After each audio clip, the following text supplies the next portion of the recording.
Hello प्यारे बच्चों, good morning. कैसे हैं आप सब? टॉप ऑफ द वर्ल्ड यानी बहुत खुश। तो बेटा आज की हमारी वर्कशीट कौन सी है? 114 है। तो सभी बच्चे वर्कशीट शुरू करने से पहले चैनल को सब्सक्राइब कर लीजिए और बेल आइकन को दबाना ना भूलें ताकि आगे आने वाली वीडियो का नोटिफिकेशन आपको तुरंत मिल जाए। तो शुरू करते हैं बेटा आज की अपनी वर्कशीट। तो बेटा ये है आज की आपकी वर्कशीट, ये देख लीजिए। आपको पता है ना पहले क्या करना है। सबसे पहले स्टूडेंट्स नेम, बच्चे अपना नाम लिखेंगे। यहाँ लिखेंगे टीचर्स नेम, अपने अध्यापक का नाम। ये है हमारे क्लास 5th के बच्चों के लिए वर्कशीट। यहाँ लिखेंगे अपना section A, B and C, जो भी आपका सेक्शन हो। ये है हमारी वर्कशीट नंबर 114 है।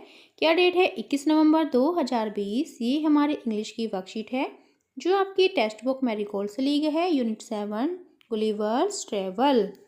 तो गुलिवर्स ट्रेवल के बारे में हमने पहले भी पढ़ा हुआ है। तो चलिए देखते हैं आज हमें क्या करना है। Good morning students, good morning प्यारे बच्चों। What a lovely day it is. कितना प्यारा दिन है ये। At the end of the story Gulliver's travel story के अंत में Gulliver started dreaming about his family. Gulliver ने अपने परिवार के बारे में सपने देखना शुरू कर दिया है। यानी कहानी के अंत में ये देखिए, ये है गुलिवर जिसने सपने देखना शुरू कर दिया है। How was the feeling in his dream. तो वह अपने सपने में कैसा महसूस कर रहा था।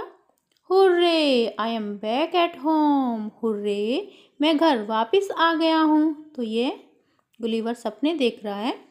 यस हाँ, यू आर राइट, आप ठीक हो। द वर्ड हुर्रे, जो वर्ड है यानी जो शब्द है हुर्रे, शोज हिज हैप्पीनेस, यानी उसकी खुशी को दिखाता है। Let's read these 2 sentences. तो चलिए इन 2 सेंटेंसेस को पढ़ते हैं। Do you find any difference. तो क्या आपको कुछ अलग यानी अंतर लगता है? तो पहले पढ़ लेते हैं। फर्स्ट क्या है?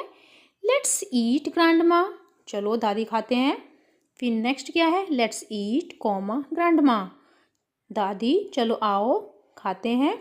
तो यस यू आर राइट, आप ठीक हो।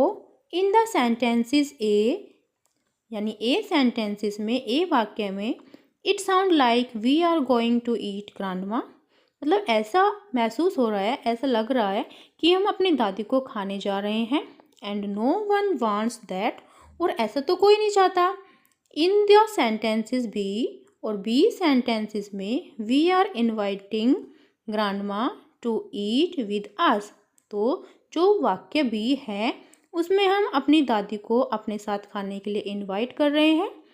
सो uh punctuation mark comma change the meaning of the sentences. इसलिए जो पंक्चुएशन मार्क है कोमा, वो सेंटेंसेस के मीनिंग को बदल देता है। फिर नेक्स्ट देखते हैं क्या है। यहाँ पर क्या है? I think we should take a break for a second. मुझे लगता है कि हमें 1 सेकेंड के लिए रुक जाना चाहिए। ये क्या कहता है? कोमा कहता है।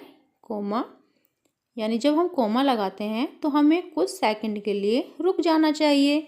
फिर नेक्स्ट है I think we should stop all together. मुझे लगता है कि हमें पूरी तरह से रुक जाना चाहिए। ये कौन कहता है? ये कहता है फुल स्टॉप। जब हम किसी सेंटेंस के बाद लास्ट में लगाते हैं ना फुल स्टॉप, यस, तो ये कहता है कि अब हमें पूरी तरह से रुक जाना चाहिए। फिर नेक्स्ट क्या है? ओ माई गॉड। ये क्या है? Exclamation mark, exclamation mark. तो ये किसको दर्शाता है? जैसे कोई खुशी होती है हुर्रे, जैसे कोई सैड होता है, यानी ये होता है what are you guys talking about. ये होता है क्वेश्चन मार्क, यानी तुम लोग किस विषय में बात कर रहे हो।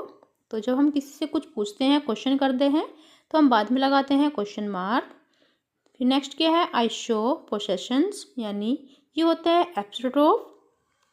फिर नेक्स्ट क्या है? Hello exclamation mark. We are punctuation mark, यानी हम पंक्चुएशन मार्क हैं, हम विस्मयबोधक हैं, विस्मयबोधक चिन्ह हैं। We represent the expressions and feeling in sentences, यानी हम एक वाक्य में अभिव्यक्ति और भावना को रिप्रेजेंट करते हैं या व्यक्त करते हैं। फिर नेक्स्ट क्या है? तो आपको समझ में आ ही गया होगा जो हमारा कोमा होता है वो 1 सेकंड के लिए रुकना होता है। जो हमारा फुल स्टॉप होता है वो सेंटेंसेस के लास्ट में लगाते हैं, यानी पूरी तरह से रुक जाने के लिए होता है। और जो ये हमारा एक्सक्लेमेशन मार्क होता है, ये होता है जैसे हम खुश होते हैं, सैड होते हैं, उसके लिए, ठीक है। और जो हमारा क्वेश्चन मार्क होता है, ये क्वेश्चन को पूछने के लिए होता है, ओके। और ये कौन सा होता है? एपोस्ट्रोफ। ये एपोस्ट्रोफ होता है जब हम किसी पर अपना अधिकार दिखाते हैं, यानी अपना अधिकार शो करते हैं, ओके। फिर नेक्स्ट क्या है? A, read the story and find out the sentences from the story where the exclamation mark, यानी exclamation mark and apostrophe mark have been used.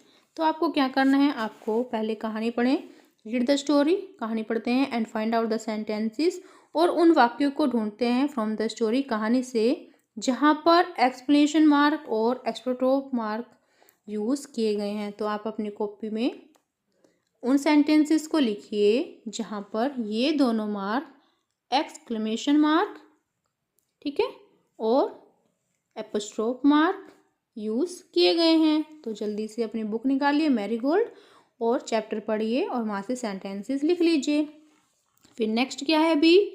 Let's see how much you have learned.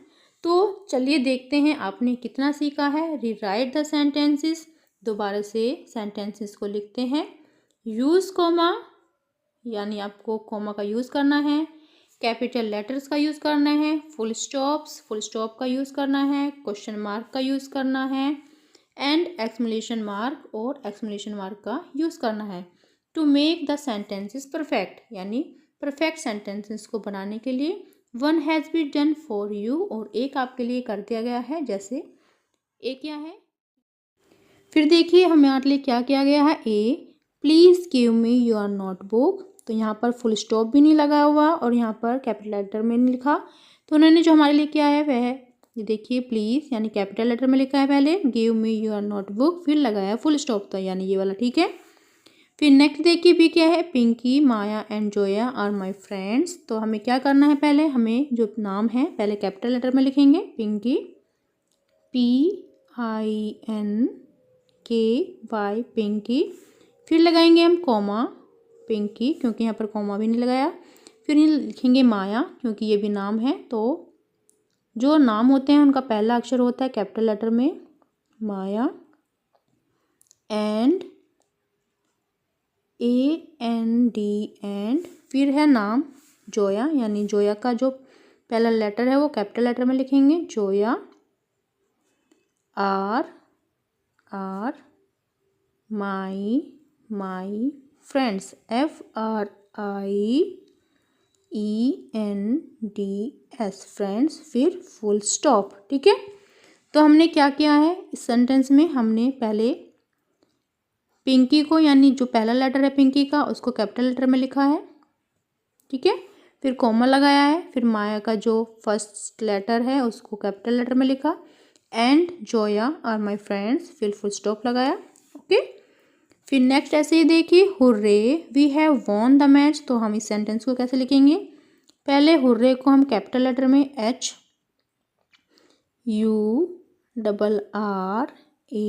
HURRAY, hurray हमने लिख लिया है। फिर लगाएंगे हम exclamation mark, क्योंकि ये खुशी यानी प्रसन्नता को दर्शा रहा है।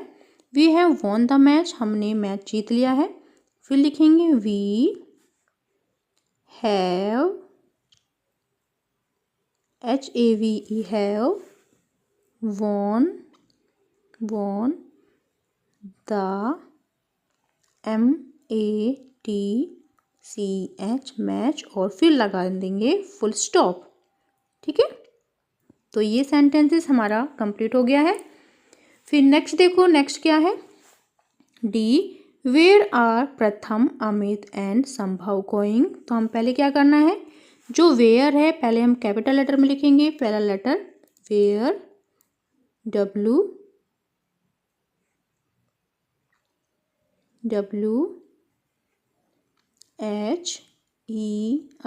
वेयर आर फिर जो प्रथम का जो फर्स्ट लेटर है वो कैपिटल लेटर में लिखेंगे, PRATHAM, प्रथम, क्योंकि ये नेम है और जो जितने भी नेम होते हैं उनका जो पहला लेटर होता है वो कैपिटल लेटर में लिखा जाता है, प्रथम। फिर लगाएंगे हम कॉमा, यहाँ पे स्पेस नहीं है तो यहाँ लगा देती हूँ कॉमा। फिर अमित, AMIT, अमित, क्योंकि अमित भी नाम है इसलिए पहला लेटर हमने कैपिटल लेटर में लिखा। एंड संभव, जो संभव है, संभव का पहला लेटर कैपिटल लेटर में SAMBHAV, संभव। Going, GOING, going. फिर लगाएंगे हम क्वेश्चन मार्क। तो हमने क्वेश्चन मार्क क्यों लगाया है? क्योंकि हम पूछ रहे हैं कि प्रथम, अमित और संभव कहाँ जा रहे हैं। ठीक है, तो हमने पूछा है ना, हमने क्वेश्चन किया है तो इसलिए हमने यहाँ पर क्वेश्चन मार्क लगा लिया है। फिर नेक्स्ट देखो, नेक्स्ट क्या करना है, यानी हमें क्या करना है आपको समझ आ ही गया होगा।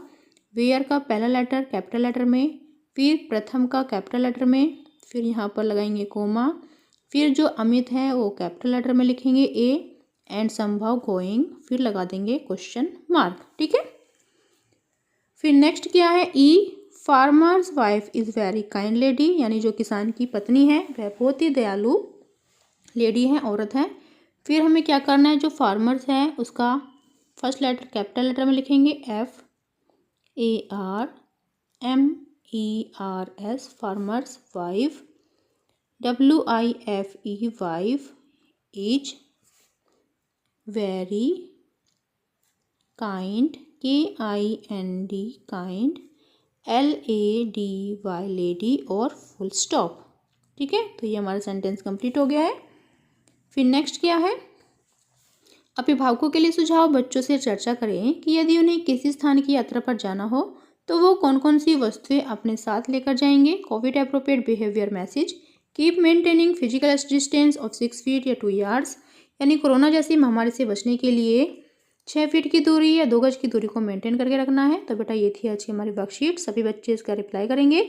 मिलते हैं कल नई वर्कशीट के साथ, आपका दिन शुभ हो। Have a nice day, bye bye बेटा।